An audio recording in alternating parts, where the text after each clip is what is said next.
Speaker. Mr. Van Deaver, for what purpose? Will the gentleman yield? I yield. Gentleman yields. Thank you. Representative Schoolcraft, so I think in response to Representative Tenderholt's question, I got the impression that this is new money coming into the system, that we're going to increase the basic allotment $1,400 without costing anything, and it's going to be new money. Is that the case? No, sir. Okay, so actually what you're doing is just moving money. You're increasing the basic allotment, but you're just moving money from somewhere else to do that. I'm taking money out of a distorted, complex distribution system nobody can explain and moving it into the basic allotment to add fairness and equity to the system. Actually, there are people that can explain it, but let me ask you this.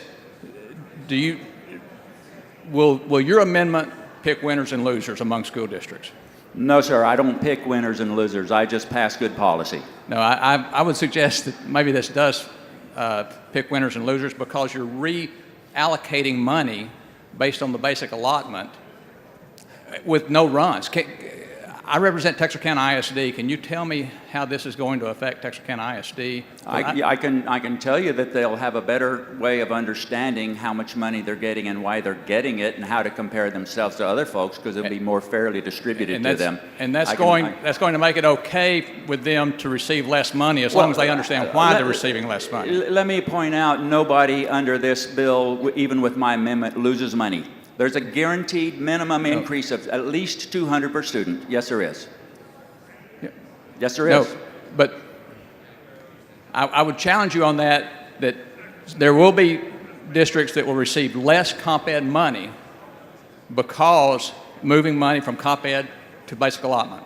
There will be districts who receive less additional money, and there will be districts who receive more additional money. And that's winners and losers. As we get more fair and equitable, because if you object to that, you would have to be acknowledging that the current system is neither fair nor equitable. No. No, sir. Wouldn't you agree? No, sir, I would not agree. I would disagree. Absolutely. To try to do something like this, make a major change in our funding system like you're trying to do with no runs, I just believe that's very risky, and really, I can't imagine voting for something that I have no idea how it's going to affect my districts. Although I can predict some of my districts who have some of the hardest to educate students are going to actually come out with less money under your plan. I would say that the fairest and best way to do it is a vote on policy. I'll point out also, in our committee, Representative Bernal specifically said, let's don't have runs. We didn't get runs in the committee because we wanted to make our decision based on policy. When we voted the bill out, then we got runs. It's the same thing here, members. What is good policy? We have a system that you can't understand. We have to do something about that. Can I ask you another question, sir? You may. So, New Boston ISD, where I used to serve as superintendent, has about 70–75% socioeconomic disadvantaged. So their compensatory ed is based on that percentage. Is that correct?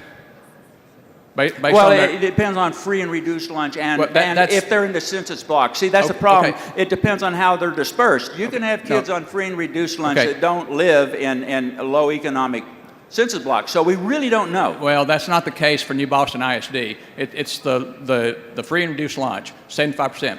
I don't want to pick on any other district, but would it be accurate to say that money that has been flowing to New Boston ISD with a 75% low socioeconomic would now flow to Highland Park, who probably has maybe a 5% low socioeconomic? No, probably not. Again, if it's 75%, I suspect the cutoff's going to be around 85 or 90% of comp ed kids, that they will wind up getting less new money because the $1,440 for allotment raises so much. You're taking comp ed money from low socioeconomic school districts and you're sending it to wealthy districts. That's exactly what your I amendment's doing. am sending it to a basic allotment that distributes it to every single district in this state.